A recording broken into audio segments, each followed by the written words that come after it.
இயேசுக்கே புகழ், இயேசுக்கே நன்றி, மரியே வாழ்க. இயேசுக்கே புகழ், இயேசுக்கே நன்றி, மரியே வாழ்க. ஹல்லேலூயா, ஹல்லேலூயா, ஹல்லேலூயா, ஹல்லேலூயா, ஹல்லேலூயா.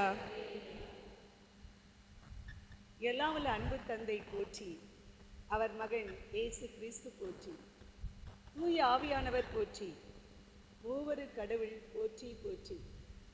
தந்தையாகிய கடவுள் உலகம் தோன்றுவதற்கு முன்பாகவே நம்ம அன்னையை தேர்ந்தெடுத்தாங்க. இன்னைக்கு காலையில் ஃபாதர் சொன்னாங்க, அன்னையை எப்போ தேர்ந்தெடுத்தாங்க அப்படின்னு சொன்னாங்க இல்லையா? அப்போ நமக்கு ஒவ்வொன்றும் ஒருத்தர் சொன்னோம். ஆனால் ஃபாதர் சொன்ன மாதிரி தந்தையாகிய கடவுள் அன்னையை உலகம் தோன்றுவதற்கு முன்னாலேயே தேர்ந்தெடுத்துட்டாங்க. அதற்கு சாட்சி தான் ஆதியாகமம் 3ஆம் அதிகாரம் 15வது வசனம். உன் வித்துக்கும் அவள் வித்துக்கும் பகையை உண்டாக்குவோம், அவள் வித்து அதனுடைய தலையை காயப்படுத்தும் என்று கூறுகிறார். அப்படி என்றால் தந்தையாகிய கடவுள் நம் அன்னையை உலகம் இந்த சமூகம் தோன்றுவதற்கு முன்னாகவே முன்குறித்து வைத்துவிட்டார். ஒரு ஒரு ஊழியர் சொல்கிறாரு, அன்னையினுடைய அற்புதமான அந்த சிறப்பை நம்ம பார்க்கணும்னு சொன்னால் நம்முடைய பைபிளில் தொடக்கமும் அவள்தான், முடிவும் அவள்தான். இதை எப்போது உணர்ந்துருக்கீங்களா? பைபிளில் பார்த்தீங்கன்னா ஆதியாகமத்தில் 3வது அதிகாரத்தில் கடவுள் சொல்கிறாரு, அவள் வித்துக்கும் உன் வித்துக்கும் பகையை உண்டாக்கும். அந்த அவள் யார்? நமது அன்னை மரியாள். ஸோ ஆரம்பத்திலேயே ஆதியாகமத்திலேயே அன்னையுடைய அவளுடைய பெயர் மறைமுகமாக வந்துவிட்டது. ஸோ முதல் ஆகமத்தில் வந்துட்டாங்க. அடுத்து பார்த்தீங்கன்னா திருவெளிப்பாட்டில் எங்கே இருக்குது? அதிகாரம் 12 முதல்ல இருந்து பார்த்தீங்கன்னா அரக்கப்பாம்பும்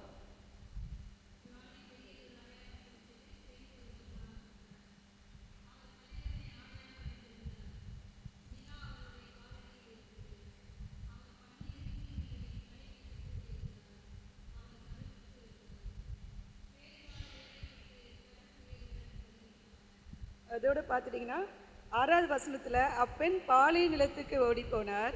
அங்கு 1260 நாள் அவரை பேணுமாறு கடவுள் அவருக்கென ஒரு இடத்தை ஏற்பாடு செய்திருந்தார். பார்த்தீங்களா? திருவெளிப்பாட்டில் அந்த பைபிளில் நிறைவாக இருக்கக்கூடிய அந்த கடைசி திருநூலையும் அன்னை மரியாளை பற்றிய சிறப்பை ஆண்டவர் கூறுறார். அப்போ தந்தையாகிய கடவுள் நம்ம அன்னை மரியாளை சிறப்புற செய்திருக்கிறார். பைபிள் முழுவதும் அவருடைய இடையில உள்ள எல்லா வசனங்களையும் பார்த்தா அன்னை மரியாள் பைபிளில் நிறைந்திருக்கிற ஒரு தாய். அவளை பற்றியுள்ள சிறப்பு இந்த பைபிள் முழுவதுமே இருக்குது. அதனால் இதுக்கு நாம் ஒவ்வொருவருமே சாட்சிகள் இல்லையா? அதில் கொஞ்சம் நன்றி சொல்லுவோமா ஆண்டவருக்கு? அன்னை மரியா வழியாக 1000 அற்புதங்களை நம் ஆண்டவர் நமக்கு செய்துள்ளார்.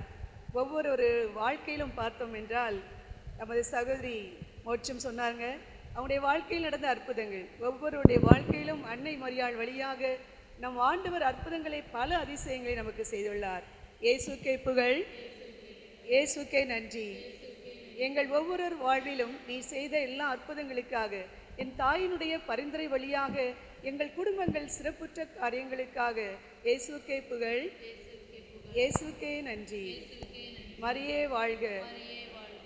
எங்களுடைய பிள்ளைகளுடைய வாழ்வு சிறப்புற முடியாக நீ செய்த எல்லா அற்புதங்களுக்காகவும், அவருடைய வாழ்க்கையினுடைய ஒவ்வொரு கட்டங்களிலும் துணை நின்றதற்காகவும் இயேசுக்கே புகழ், இயேசுக்கே நன்றி. ஹல்லேலூயா, ஹல்லேலூயா, ஹல்லேலூயா. ஒவ்வொரு நாளும் எங்களுடைய வாழ்வில் எங்களுக்கு ஒரு ஆலோசனை கூறும் தலைவியாக, அம்மாவாக, வழி நடத்துவளாக, ஆறுதல் தருவும் தாயாக இருந்து எங்களுக்கு இந்த அன்னை தந்த எங்கள் தேவனை உம்மை போற்றுகிறோம், புகழ்கிறோம், நன்றி கூறுகிறோம். இயேசுக்கே புகழ், இயேசுக்கே நன்றி. மரியே வாழ்க. ஹல்லேலூயா, ஹல்லேலூயா, ஹல்லேலூயா, ஹல்லேலூயா. யோவான் 2ஆம் அதிகாரம்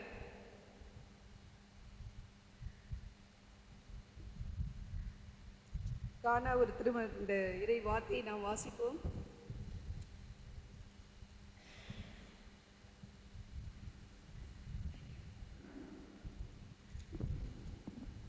அதிகாரம் 2 இறை வசனங்கள் 1 12 முடிய.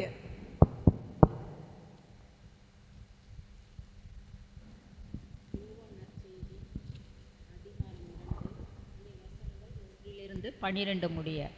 3ஆம் நாள் கலிலேயாவில் உள்ள கானாவில் திருமணம் ஒன்று நடைபெற்றது. இயேசுவின் தாயும் அங்கு இருந்தார். இயேசுவும் அவருடைய சீடரும் அத்திருமணத்திற்கு அழைப்பு பெற்றிருந்தனர். திருமண விழாவில் திராட்சை ரசம் தீர்ந்து போகவே இயேசுவின் தாய் அவரை நோக்கி, திராட்சை ரசம் தீர்ந்து விட்டது என்றார். இயேசு அவரிடம், அம்மா, அதை பற்றி நான் என்ன செய்ய முடியும்? எனது நேரம் இன்னும் வரவில்லையே என்றார். இயேசுவின் தாய் பணியாளரிடம், அவர் உங்களுக்கு சொல்லுவதெல்லாம் செய்யுங்கள் என்றார். யூதரின் தூய்மை சடங்குகளுக்கு தேவையான 6 கல் தொட்டிகள் அங்கு இருந்தன. அவை ஒவ்வொன்றும் 2-3 குடம் தண்ணீர் கொள்ளும். இயேசு அவர்களிடம், இத்தொட்டிகளில் தண்ணீர் நிரப்புங்கள் என்று கூறினார். அவர்கள் அவற்றை விளிம்பு வரை நிரப்பினார்கள்.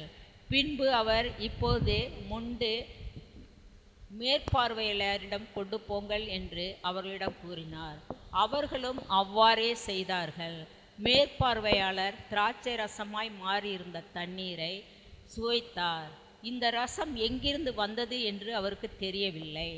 தண்ணீர் கொண்டு வந்த பணியாளருக்கே தெரிந்திருந்தது.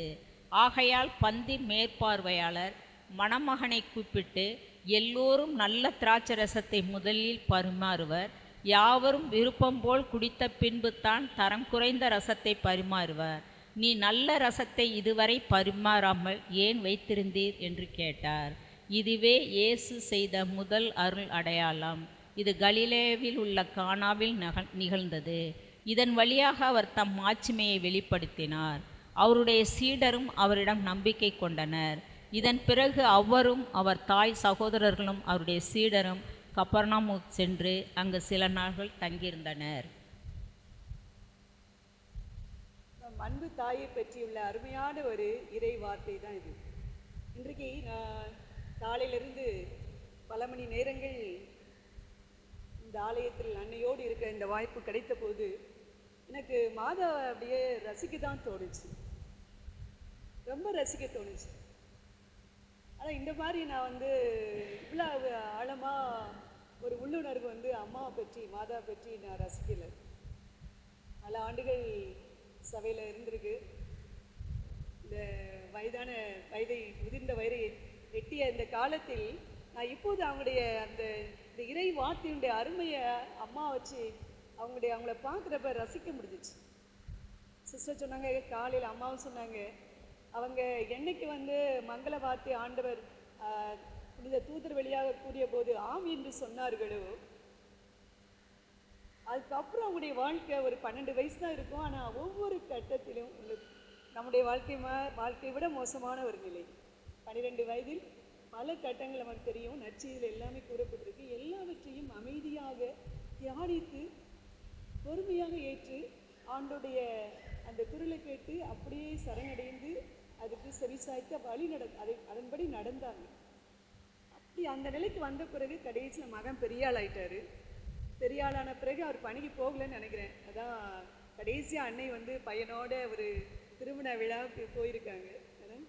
அந்த விழாவில் மகனும் அம்மாவும் மற்ற உறவினர்கள் போயிருக்கலாம். அப்போ அந்த தாயன்பு அந்த வீட்டில் என்ன குறைபாடு கண்டுபிடிச்சிட்டாங்க. ஆனால் மகன்கிட்ட சாதாரணமாக ரசம் தீர்ந்துச்சுப்பா அப்படிங்கிறாங்க. தீர்ந்துச்சுப்பாங்கிற ஒரு வார்த்தையில் ஏசியை புரிஞ்சுக்கிட்டார். அம்மா எதையோ நம்ம பண்ண சொல்கிறாங்க அப்படின்னு சொல்லிட்டு அதுக்கு நாம் என்ன பண்ண முடியும்னு கேட்குறாரு. அடுத்த வார்த்தை என்ன சொல்கிறாங்க? அவர் சொல்கிறாரு. ஆனால் மாதா என்ன சொல்கிறாங்க? செய்யுங்கன்னு சொல்கிறாங்க இல்லையா? நான் 2 விதமாக எனக்கு தியானத்தில் ஆண்டவர் ஒரு செய்தியை கொடுத்தார். ஒரு செய்தி நம்ம பார்ப்போம். அன்னை ஏசாண்டோட சொல்கிறாங்க, அவர் நேரம் வரலங்கிறாரு. பணியாளர்கிட்ட அவர் சொல்லுதெல்லாம் செய்யுங்க அப்படின்னு சொல்கிறாங்க. அப்போ நேரம் வரலங்கிற ஒரு மகனுக்கு, வளர்ந்து விட்ட ஒரு மகனுக்கு, அவருடைய வாழ்க்கையே ஆன்மீக பயணம், ஆன்மீக முதிர்ச்சி தான் அவருடைய பாடம். ஏசப்பா என்ன படிச்சிருப்பாரு? தந்தையாகிய கடவுளுடைய திட்டத்தை நிறைவேற்ற தான் அந்த உலகத்தில் பிறந்தாருங்கிறத அவர் புரிந்து கொண்ட பிறகு அதை நோக்கி தான் அவருடைய பயணம், அவருடைய அறிவு ஞானம் வளர்ச்சி அடைஞ்சிட்டே போகுது. ஆண்டுடைய திட்டத்தை அறிந்தவராக அப்படியே போகிறார். ஆனால் அந்த திட்டத்தை அறியறதுக்கு முழுமையாக தன்னை அர்ப்பணிக்கிறதுக்கு முன்னாடி அன்னை என்ன சொல்கிறாங்க, பயன் என்ன செய்யணுங்கிறத சொல்கிறாங்க. அப்போ இந்த தாய் ஆண்டுடைய திட்டத்தை அன்னைக்கு சிறு ஒரு பெண்ணாக ஆண்டுடைய திட்டம் இதான், என் வயிற்றுல இந்த மீட்பர் பிறக்க போகிறாரு, தூய ஆவினால் கருத்தரிக்க போகிறேன். ஆனால் அந்த தொடர்ச்சி எப்படி முடியுங்கிறத ஒவ்வொரு அசைபோட்ட தாய் அந்த வயசான ஒரு எப்படியும் ஜீசஸ்க்கு ஒரு 28 வயசாக இருக்குமா இருக்கு, 25 வயசு இருக்குமா இருக்கு. ஆனால் மகனுக்கு இறை வெளிப்பாட்டை வெளிப்படுத்தக்கூடிய ஒரு தாயாக இருக்கிறார் இல்லையா? அந்த மகன் எதை நோக்கி நகர வேண்டும், எப்படி வளர்ச்சி பெற்று ஆண்டுடைய திட்டத்தை நிறைவேற்ற வேண்டுங்கிறத அந்த தாய்க்கு தந்தையாகிய கடவுள் வெளிப்படுத்தியுள்ளார். மகன் இப்படிப்பட்ட பணி வழியாக தான் நுழைந்து இந்த உலகத்துக்கு அவர் அர்ப்பணிக்கப்பட வேண்டுங்கிறது. இந்த முதல் புதுமை வழியாக இந்த வெளிப்பாட்டை கொடுத்தது அந்த அன்னை அந்த மகனுக்கு. மகனே இன்னும் நேரம் வரலைங்கிற மாதிரி யோசிக்காத, இதான் நேரம்ப்பா, அப்பா இதான் சொல்கிறாரு அப்படிங்கிறத அந்த திட்டத்தை வெளிப்படுத்தக்கூடிய ஒரு தாயாக மகன் அந்த அர்ப்பணிக்கப்பட்ட வாழ்வில் நேரடியாக நுழையிறதுக்கு ஒரு ஞானத்தையும் இறை திட்டத்தை அவர் சொல்லி கொடுத்தார். அதுக்கப்புறம் ஜீசஸுடைய வாழ்க்கையை நம்ம பார்க்குறோம், அவர் பொது வாழ்க்கையில் நுழைஞ்சிடறார் இல்லையா? அப்போ யோசிச்சு பாருங்க, நம்ம எல்லாம் அந்த தாய்மைக்குரிய நிலையில் இருக்கிறோம். நம்ம பிள்ளைங்களை எதை நோக்கி வளர்க்குறோம்? இறை வெளிப்பாட்டை சொல்லக்கூடிய ஒரு தாயாக, ஒரு ஞானத்தை கொடுக்கக்கூடிய தாயாக நம்ம இருக்கிறோமா? அப்படிதான் இருக்கணும். அப்போ அன்னை மரியாள் போல அந்த அருள் நிறை இந்த தாய் நம்மையும் அவருடைய பிரதிபலிப்பாக வாழதான் அழைக்கிறார். இந்த உணர்வு இந்த செய்தி எனக்கு இன்னைக்கு அப்படி உணர்ந்துச்சு. சரி, நம்ம எப்படி ஆண்டவரோடு எவ்வளவு தாய் மாதிரி இணைஞ்சிருந்தால் தானே இந்த வெளிப்பாட்டை கொடுக்க முடியும். ஒவ்வொருத்தரும் தாய்கள், ஆண்டவரால் அருளால் நிரப்பப்பட்ட ஞானத்தால் நிறைக்கப்பட்ட தாய்கள். அந்த முதிர்ச்சி நிலையை, ஞானத்தின் முதிர்ச்சி நிலையை அடைஞ்சாதான் நம்ம ஒரு தாயாக இருக்க முடியும். ஸோ இந்த ஒரு உணர்வு அந்த செய்தியை தாய் எனக்கு உணர்த்தின மாதிரி இருந்துச்சு. அடுத்து நமக்கு தெரியும், இந்த நற்செய்தி நமக்கு சொல்லக்கூடியது, அம்மா என்ன சொல்கிறாங்க, அந்த ஆட்கிட்ட பணியாட்கள்கிட்ட அவர் சொல்வதெல்லாம் செய்யுங்கள் அப்படின்னு. அவர் சொல்வதையெல்லாம் செய்யணும். முதல்ல எங்கே போகணும், என்ன செய்யணும், அவங்க எங்கே போகணும்? இல்லை சொல்லிட்டாங்க, சொல்றதெல்லாம் செய்யணும்னா அந்த மேற்பார்வையாளர் யாரை நோக்கி போகணும்? இயேசுவை நோக்கி போகணும். அப்போ அம்மா என்ன சொல்கிறாங்க, அப்பா நீ போ, ஜீசஸ்ட போ, ஏசுட்ட போய் அவர் என்ன சொல்கிறாருன்னு கேளு, கேட்டு செய். போ, கேளு, செய். ஸோ இந்த 3 வார்த்தைகள் வழியாக அங்கே ஒரு பெரிய அற்புதத்தையே நடக்க வைக்கிறாங்க அன்னை மரியாள். சரியா? இன்னைக்கு அந்த அம்மா நமக்கு அதான் சொல்கிறாங்க. நம்ம அம்மாவை இவ்வளோ உயர்த்தி, உண்மையில் எனக்கு ரொம்ப ஆச்சரியம்தான். மாதாட்டு இவ்வளோ ஒரு ஈர்ப்பு சக்தியை கடவுள் உண்டாக்கியிருக்கிறார். ஒரு காலேஜில் எத்தனை பிள்ளைங்க இருக்காங்கன்னு பாருங்களேன், வாலியோ பிள்ளைங்க எல்லாருமே கிறிஸ்தவம் கிடையாது, பாதி ஹிந்து கேர்ள்ஸ் தான். ஆனால் ஒரு வாரத்திலேயே இந்த முன்னாடி இருக்கிற அந்த சுருவம், இந்த ப்ரேயர், அப்படியே அந்த மாதாட்டை நின்று ஜெபிக்காமல் போக மாட்டான். ஃபஸ்ட்டு ரிசல்ட் வந்தோடனேயே ஃபஸ்ட் இயர் ஸ்டூடெண்ட் நினைக்கிறேன், ஃபஸ்ட் இயர் தேர்ட், அவங்க வீட்டில் ஹிந்து மாலை வாங்கி அந்த தாய்க்கு மாலை போடுறாங்க. இந்த அம்மாட்ட ஒரு ஈர்ப்பு, அந்த ஜெபத்தை சொல்லக்கூடிய ஒரு ஈர்ப்பு. மக்கள் ஹிந்துஸ் தான் அவங்களா, ஆனால் அந்த தாய்கிட்ட எவ்வளோ ஒரு வல்லமை இருக்குது. இந்த ஸ்டாச்சு, ஒரு சுருவம் அப்படின்னு நினைக்கிறோம். ஆனால் ஆண்டோடைய பிரசன்னம், அந்த தாயினுடைய பிரசன்னத்தை இங்கே இருக்கிறார். அது உண்மை. ஸோ இன்னைக்கு ஆண்டவர் நமக்கு அதிசயத்தையும் அற்புதத்தையும் செய்யணும்னா அம்மா சொல்கிறாங்க, என்கிட்ட கேட்குறியா மகனே மகளே, இதான் உன்னுடைய தேவை. என் பையன்கிட்ட சொல்லிட்டேன், இப்போ கேளு, அவர் சொல்கிறதே செய். போ, உன்னுடைய என்னென்னலாம் இருக்க கஷ்டங்கள் நஷ்டங்கள் எல்லாமே போய் சொல்லு, கேளு, அவர் சொல்கிறதே செய். அப்போ நீ அற்புதங்களையும் அதிசயங்களையும் நீ காண்பாய். எப்படி தண்ணீர் திராட்சை ரசமாக மாறினது போல அந்த அற்புதம் உன்னுடைய வாழ்க்கையில் அன்னையுடைய இருத்தல் பிரசன்னத்தில் அவர் தூண்டுற அந்த தூண்டு, போ கவனி செய் மகளே அப்படிங்கிற கூடயே இருக்கிறேன். இன்னைக்கு அதான் அன்னையோடு அப்படின்னு சொல்லும்போது எப்படி நானும் இயேசுவே நான் ஜெபிக்கலாம், ஆனால் அந்த தாயினுடைய பிரசன்னம் என் பக்கத்தில் எங்கள் அம்மா வச்சுட்டு ஏசு நான் பேசுகிறேன் கேட்குறேன், ஏசுவா கொடுக்காம இருப்பாரா? கொடுக்காம இருப்பாரா? ஒரு சாதாரண ஒரு உலக ரீதியான அம்மா அப்பா, பையன் வந்து அம்மா பக்கத்தில் இருந்துட்டு அப்பாட கேட்குறான், அப்பா கொடுக்காம இருக்க முடியுமா? அங்கே சுவிட்ச் அங்கே இதாயிரும், கனெக்ஷன் ஆயிரும். அப்போ ஆன்மீக இந்த வாழ்க்கையில் தாய் மகன் அப்படிங்கிற உறவில் பார்க்கும்போது நம்ம தாயோடு இணைஞ்சு, அம்மா நீங்கள் பக்கத்தில் இருங்க, எனக்கு இவ்வளோ வேதனையோடு வந்திருக்கேன், உங்கள் மகன்கிட்ட கொட்ட போகிறேன், நீங்கள் எனக்காக சேர்ந்து பரிந்து பேசணும், ஜெபிக்கணும், நான் அவர் சொல்கிறதெல்லாம் கேட்குறேன், நடக்கிறேன் அப்படின்னு நம்ம அந்த தாயை நம்மளுடைய உடனே பக்கத்திலே இருக்க வச்சு நம்ம ஜெபிக்கும்போது கேட்கும்போது அற்புதங்கள் அதிசயங்கள் நடக்குது. அதுதான் சிஸ்டர் சொன்ன மாதிரி, நம்ம ஒரு துன்பம் வந்தோடனே அண்ணையை வச்சு ஜெபிக்க ஆரம்பிக்கிறோம். அம்மா நீங்கள் ஜெபிங்க, வேறு என்ன சொல்கிறோம்? அம்மா எனக்காக ஜெபம் பண்ணுங்க, எனக்காக ஜெபம் பண்ணுங்க. அது ஒன்று தான். இப்போ நமக்கு நார்மலாக நிறைய ஒரு பழக்கம் என்னென்னா, ஜெபமாலே உருட்டிகிட்டே இருக்குது. அது நமக்கு ஈஸியாக வரக்கூடியது இல்லையா? மனவழிய ஜெபம் சொல்கிறோம், ஆண்டவரோடு இருக்கணும், ஆண்டோடைய பிரசன்னத்தில் இருக்கணும் அப்படின்லாம் நமக்கு சொல்லி கொடுக்குறாங்க.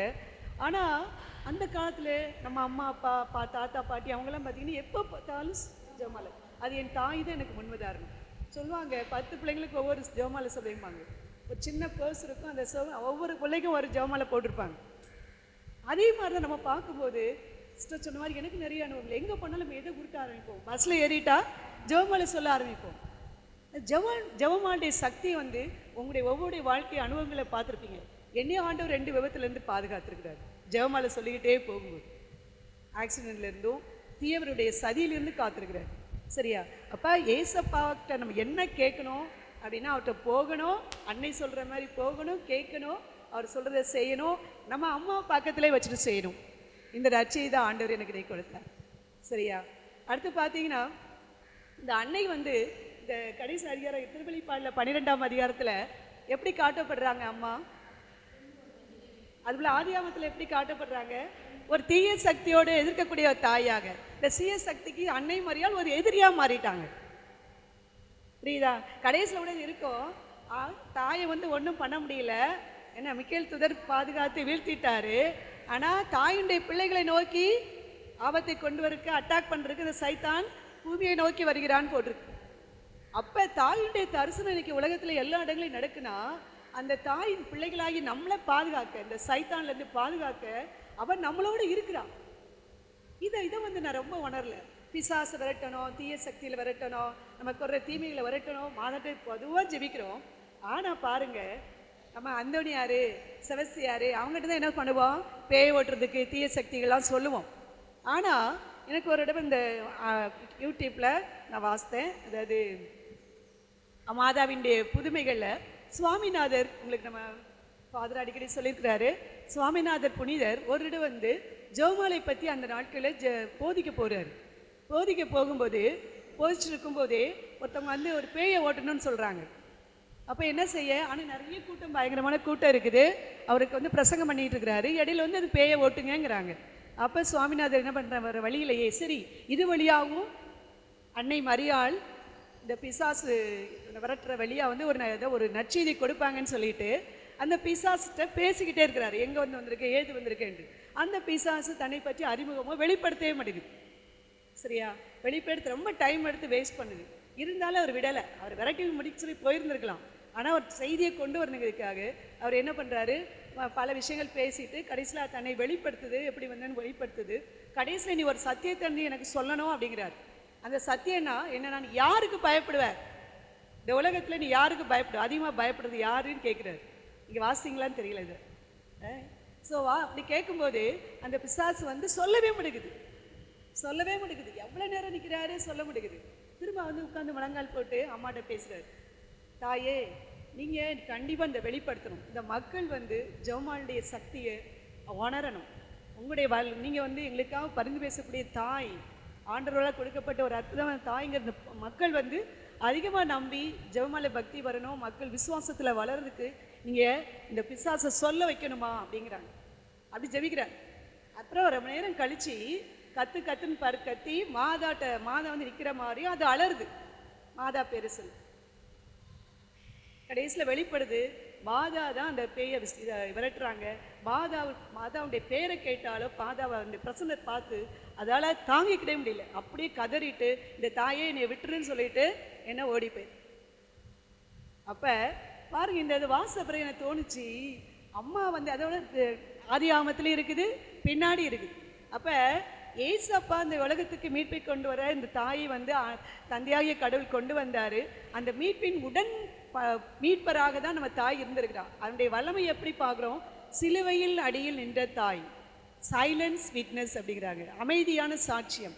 இவ்வளோ கொடூரமான ஒரு விதத்தில் தன் மகன் சிலுவையில் துன்பற்றிட்டு இருக்கிறாரு, அதுக்கு அடியில் ஒரு அமைதியான அந்த துக்கம் எவ்வளோ இருக்குன்னு நமக்கு தெரியாது, அமைதியான ஒரு தாய். அப்போ அந்த வலிமை சக்தி, இப்போ சிலுவை தான் மீட்பு, சிலுவை தான் சக்தி, சிலுவை தான் விடுதலை அப்படின்னு நம்ம இன்னைக்கு அனுபவிக்கிறோம். அது சிலுவையின் வழியாக தான் ஆண்டவர் மீட்பை கொடுத்தார். அப்போ சிலுவை கிராஸ் இஸ் த பவர், அது சக்தி வாய்ந்தது. அந்த சக்தி வாய்ந்த சிலுவைக்கு அடிந்த அந்த தாய் வல்லமையானவர், மீட்பரின் தாய். அப்போ அவ்வளோ ஒரு அந்த சக்தி தாய்க்கு வந்து இருந்து கண்டிப்பாக இருந்திருக்கும். அதனால தான் இப்போ ஒரு அருமையான ஒரு போதகர் சஜித் ஜோசப்க்கு அவருடைய ஜெபத்தில் அவர் போதிக்கும் போதே அடிக்கடி என்னென்னா, சிலுவையின் அடியில் இருந்த தாயே எங்களுக்காக வேண்டிக்கொள்ளும். அந்த தாய் அவ்வளோ ஒரு பரிந்துரையாளி, அவளுக்கு அவ்வளோ சக்தி இருக்குது அப்படிங்கிறது. அப்போ அன்னை உண்மையிலேயே அவ்வளோ வேதனைகளையும் துன்பங்களையும் ஆண்டவரோடு இருந்து அந்த வல்லமையை ஆண்டவர் கொடுத்துருக்கிறார் அவளுக்கு. அப்படின்னா பேய் பிசாசு அவளுக்கு எதிரியாக மாறிச்சு அப்படின்னா, அந்த பரிசுத்த திரியேக கடவுள், மூவரு கடவுளுக்கு எதிரி யாரு? பிசாசு. அந்த பிசாசு அன்னை மரியாளை எதிரியாக பார்க்குது. அந்த அன்னை மரியாள் தான் அந்த பிசாசை ஒழிக்க முடியும். அவளை பார்த்து பயந்து ஓடக்கூடிய ஒரு பயங்கரமான ஒரு அச்சம் வந்து மரியாள்கிட்ட இருக்குது அந்த பிசாசுக்குங்கிறத அன்னைக்கு சுவாமிநாதர் எல்லாத்துக்கும் முன்னாடியே அந்த பிசாசின் வழியாக வெளிப்படுத்துகிறாரு. அதில் ஜெபமாலையின் வழியாக ஏசு ஆண்டவரை 24 மணி நேரம் இதயத்தில் தாங்குகிறோம். அன்னையை புகழும்போது ஏசு ஆண்டவர் இதயத்தில் இருக்கிறார். ஃபாதர் காலையில் சொன்ன மாதிரி ஏசு இருந்தாங்கன்னா மரியாள் இருப்பாங்க. மரியாளின் பிரசனத்தை நம்ம மாற்றிப்படுத்திக்கிட்டோம்னா ஏசு ஆண்டவர் நம்முடைய கடவுள், மூவரு கடவுள் நம்முடைய உள்ளத்தில் இருக்கிறார். இந்த 2 பிரசனம் குடிகொண்டு இருக்கும்போது வாழ்க்கையில் எப்போதும் அற்புதம் தான். நம்ம வாழ்க்கை வந்து ஃபெயிலியர் ஆகாது, கண்டிப்பாக அது வெற்றியதாகவும் அது மிக சிறப்புடையதாகவும், நம்ம எந்த காரணத்துக்காக இந்த உலகத்துக்கு ஆண்டவர் நம்மளை பிறக்க செய்தாரோ அந்த நிறைவை வந்து முழுமையாக அடைய செய்வார். அதுக்கு 3 தான் அன்னையினுடைய ஆயுதமாக இருந்தது. ஒன்று என்னது? விசுவாசம், அசைக்க முடியாத ஆழமான விசுவாசம். அடுத்து நம்பிக்கை, அசைக்க முடியாத நம்பிக்கை. அப்புறம் பர்ஃபெக்ட், ரொம்ப நிறைவான கீழ்ப்படிதல். இதோ ஆண்டவருடைய அடிமை மது வார்த்தையின்படியே ஆகட்டும். இந்த ஆழமான விசுவாசமும் அசைக்க முடியாத ஒரு நம்பிக்கையும் இறை வார்த்தையின்படி வாழக்கூடிய அந்த கீழ்ப்படிதலும் தான் அன்னை தாய் மரியாள் பிள்ளைகளாகிய நமக்கு கற்றுக் கொடுக்குறாங்க. அம்மா அம்மான்னு சொல்லிட்டு பக்தியாக இருக்க மட்டும் இல்லை, அந்த தாயினுடைய உண்மையான பிள்ளைகளாக, அவளை போல வாழக்கூடிய பிள்ளைகளாக நம்மளை வாழ நமக்கு ஒரு அற்புதமான ஒரு கொடையாகிய அந்த அருளை நமக்கு கொடுக்குறாங்க. நம்மளை பார்க்குறவங்க, நம்ம பேச்சை கேட்குறவங்க எல்லாருமே அந்த ஒரு ஈர்ப்பு சக்தியை கடவுளை நோக்கி வரக்கூடியவங்களாக மாறுவாங்க. அன்னை தாயை பார்க்கக்கூடியவர்கள் யாரை பார்க்குறாங்க? கடவுளை நோக்கி, இயேசு ஆண்டவரை நோக்கி வர்றாங்க. அந்த ஈர்ப்பு அப்படியே அவரை நோக்கி போகுது. போ, கவனி, செய், அற்புதங்களை பெற்றுக்கொள்வாய். ஹல்லேலூயா, ஹல்லேலூயா, ஹல்லேலூயா, ஹல்லேலூயா, ஹல்லேலூயா. இந்த அற்புதமான தாய் தந்த ஆண்டவருக்கு நன்றியால் துதிப்பாடு பாடல் பாடுவோமா?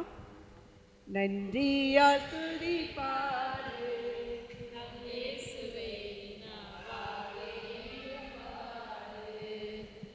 நன்றியால் ஸ்துதி பாடு நம் இயேசுவை நாவாளே என்றும் பாடு. வல்லவர் நல்லவர் போதுமானவர், வார்த்தையில் உண்மையுள்ளவர். வல்லவர் நல்லவர் போதுமானவர், வார்த்தையில் உண்மையுள்ளவர். நன்றியால் ஸ்துதி பாடு நம் இயேசுவை நாவாலே என்றும் பாடு.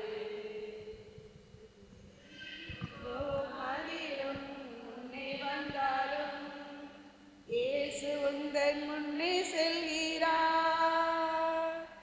எரிகோ மதில் சுமந்தன்னே செல்கிறார். கலங்கிடாதே, திகைத்திடாதே, துதியினால் நிறைந்து விழும். கலங்கிடாதே, திகைத்திடாதே, துதியினால் நிறைந்து விழும். நன்றியால் துதி பாடு, இயேசுவை காவாலே என்றும் பாடு. கடல் நம்மை சூழ்ந்து வந்தாலும் சிலுவையின் நிழலுண்டு. செங்கடல் நம்மை சூழ்ந்து கொண்டாலும் சிலுவையின் நிழலுண்டு. பாடிடுவோம், துதித்திடுவோம், பாதைகள் கிடைத்துவிடும். பாடிடுவோம், துதித்திடுவோம், பாதைகள் கிடைத்துவிடும். நன்றியால் ஸ்துதி பாடு, நம் இயேசுவை நாவாலே என்றும் பாடு. இன்று நாளிலே இந்த நாள் முழுவதும் அன்னையோடு இருந்து அவளது பிரசன்னத்தால் அருளும் ஆசீரும் பெற்றவர்களாய் மூவரு கடவுளை ஸ்துதித்து புகழ்ந்து அவரது நிறைவான ஆசீர்வாதத்தை நாம் பெற்றுக்கொண்டிருக்கிறோம். புலியால் பங்கு மக்கள் அனைவரும் ஒரே உள்ளமாக ஒரே மனதாக நாம் ஜெபித்து கொண்டிருக்கிறோம். அன்னையோடு இணைந்து நமது அன்பு தாய் இந்த கடைசி 53 மணி ஜெபமாலையை நம் பங்கு மக்கள் ஒவ்வொருவருக்காகவும் ஒப்பு கொடுக்க அழைக்கின்றாள்.